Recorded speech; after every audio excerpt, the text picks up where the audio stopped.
હા હા હા હા, આટલા છે જો. આટલા એટલે પેલું થોરના ફળ છે આ. એ આપણે આનો જ્યુસ બનાવીશું. અહીં મળી ગયા વળી મને એટલે લઈ આવી, નહીં તો અહીં ઓછું મળે આવું બધું. હવે એને આ છે ને આપણે પેલું મશીન જોઈએ, પણ એ નથી મારી પાસે, એટલે હું મિક્સર જ્યુસમાં કાઢીશ. એટલે આ બધા એના છોડિયા કાઢી નાખીશું આપણે. આનાથી આપણું લોહી શુદ્ધ થાય, ડાયાબિટીસ ઓછું થાય, થાઇરોઇડ ઓછું થાય, કેન્સર બી માટે છે એવું કહે છે. તો સવાર સાંજ 100 ગ્રામ જેવો પીવો જોઈએ એમ કહે છે. થોડા કાચા લાગે છે મને, છોલ્યા પછી જ ખબર પડે.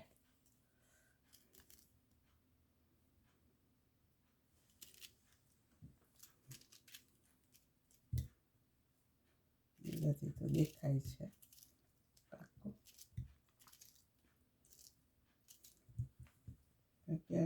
એનું એ લોકો કાઢે છે ને તો અથૂથા બહાર નીકળી જાય એવી રીતે કાઢે છે. એટલે મેં ઉપર થોડા આમ કાંટા જેવું હોય એટલે મેં એ કાઢી નાખ્યું છોડિયા. બહુ જ આમ 50 જેવી એમ કે રોગ આપણને આ માટે છે આમથી. પીવો પડે પણ મહિનો 2 મહિના કાયમ મળે ત્યાં સુધી. આ બધી જંગલી વનસ્પતિ કહેવાય.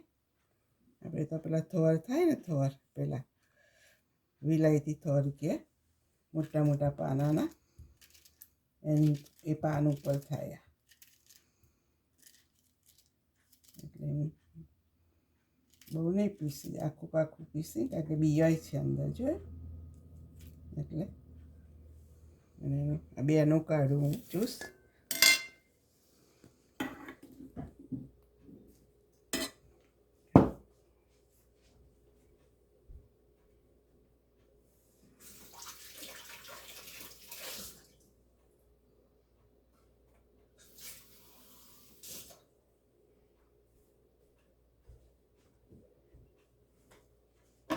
કે આ જ્યુસ કાઢેલો એક આખું વીક રહે ફ્રીજમાં. લોકો તો બોટલ ભરીને વેચતા હોય છે.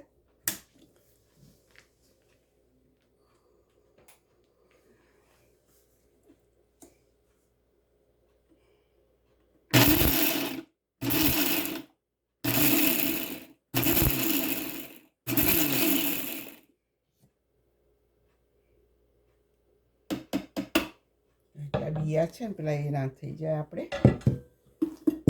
એટલા માટે એ રીતે કાઢ્યું છે. પાણી તરત પી જેવો છે એટલે નહીં તો પાણી નહીં રેડવાનું. તમારે અઠવાડિયું 10 દિવસ રાખવો હોય તો એ રહી શકે. બોટલમાં ભરી અને પછી ફ્રીજમાં મૂકી દેવાનું. આમ તો કશું એડ નહીં કરવાનું, પણ તમારે કદાચ કરવું હોય તો જીરું મીઠું એડ કરીને મળી એ વસ્તુ વાંધો ના આવે, પી શકો તમે.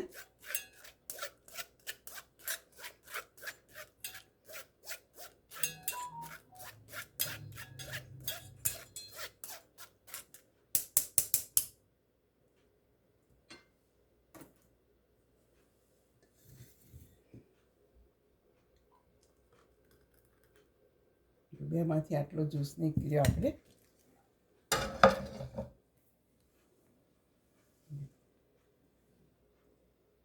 આટલાનો રસ.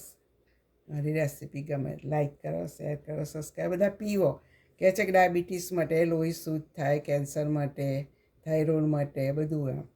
તો દરરોજનું આટલું, સવારે આટલું ને સાંજે આટલું, 2 ટાઈમ પીવાનું 1 મહિના સુધી. તો 50 રોગ માટે છે એવું કહે છે. તો બધાય ઇન્ડિયામાં તો બહુ મળતા હોય આ થોર, એટલે બધાય પીવો, બનાવો. અમારી રેસીપી ગમે લાઈક કરો, શેર કરો, સબસ્ક્રાઈબ કરો ને બધા બનાવો. C you next video.